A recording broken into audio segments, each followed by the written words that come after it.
It is wheels up in Carolina as the Panthers travel to Germany to take on the New York Football Giants. And believe it or not, I think Panthers fans, international fans are excited, even though we have a 2-win Panthers team taking on a 2-win New York Football Giants team. But we're not here to talk about that today. We're going to discuss that later in the week. Today we are here to break down the Dan Morgan press conference. Got to hear from him today, post-trade deadline, and we got some insights into a few key decisions when we talk about the multiple trades that happened over the last week, and teams trying to shop around to pick up some of the players on the Carolina Panthers roster.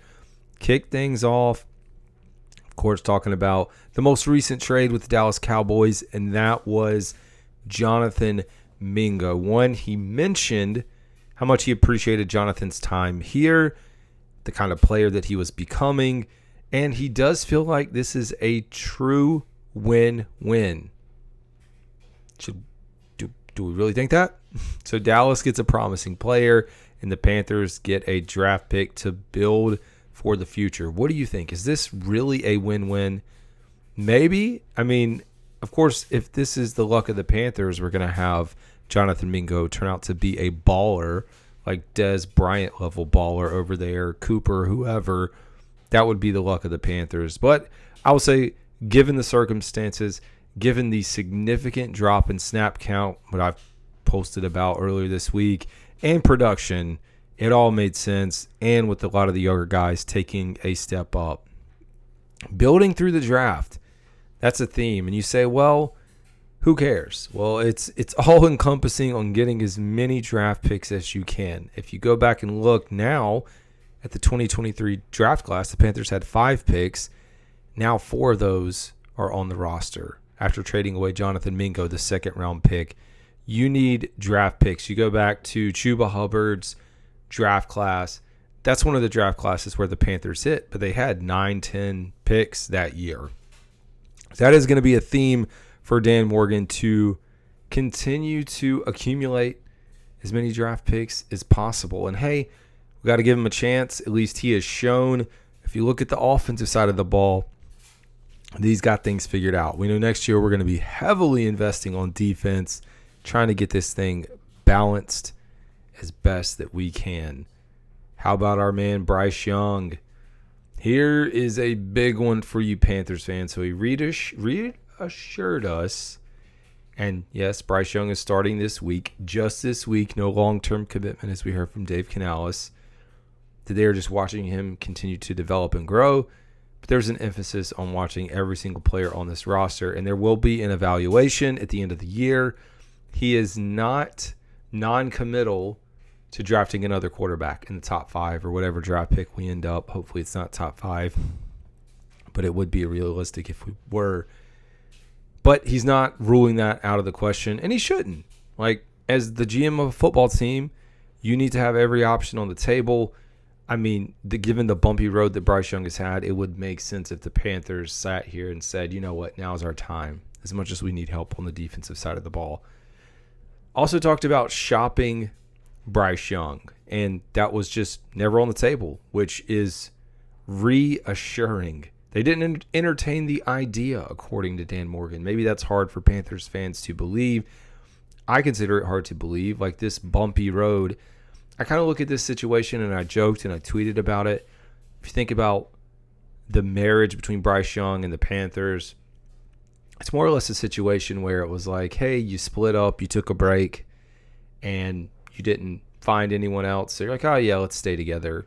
But when something better does come along, you're going to split.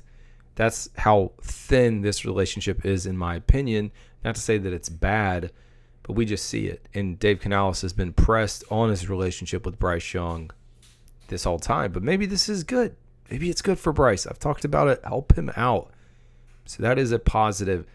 How about Adam Thielen? So Adam Thielen was not traded. He's here. He's here for at least the remaining part of this year.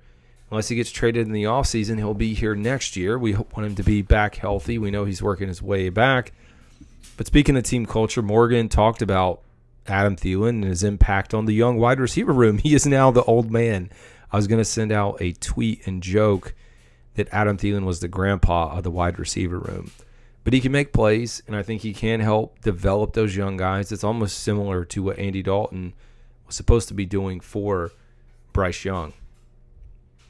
Running back depth, and for those that don't know, Jonathan Brooks has been activated. That does not mean that he is going to play this weekend. He can be activated, but then not on the it can be on the active roster, but then not play on game day. Because again, you can have scratches. You have up to 6 scratches typically. But running backs, we still have Raheem Blackshear. We still have Miles Sanders. It's busy, folks. It is busy and crowded in that running back room. My gosh. Miles Sanders still here. I don't know how this is going to play out. I wondered, contract's just too much. So nobody probably wanted to pick that up, and the Panthers definitely didn't want to just eat it. It could be a situation, this is totally making this up, where you could see Miles Sanders potentially cut. Like, as a veteran, I don't think the Panthers would eat the money, but we never know. Wild things have happened. Panthers have made bad decisions in years past recently and have had to let go of some of the veteran players. Another key area from Dan Morgan was honing in on team-wide improvement, specifically on the run defense in areas that have been rough for an area that it's been rough for the Panthers. It sounds like there's a big push to tighten that up. Across the board, there's only so much that they can do on this. And, of course, we got to give major props, as Dan did, to the scouting team. He gave them a shout-out for finding some of these undrafted players, a Jalen Coker, as well as a Damani Richardson. Again, we talk about value through the draft and or undrafted players that can become starters under the radar performance. Closed it out addressing the Deontay Johnson trade and said that Johnson wanted a change of scenery, which makes sense. Everything else piled together. Like, he really didn't show a lot of antics. I know he wanted out. It seems like he wanted out, but wraps up the story for his time here, short-lived, and now he'll move on to Baltimore. That's it, folks. That's your wrap-up of the Dan Morgan presser. Probably won't hear from him for a while, but there you go, folks. CD, y'all have a good one.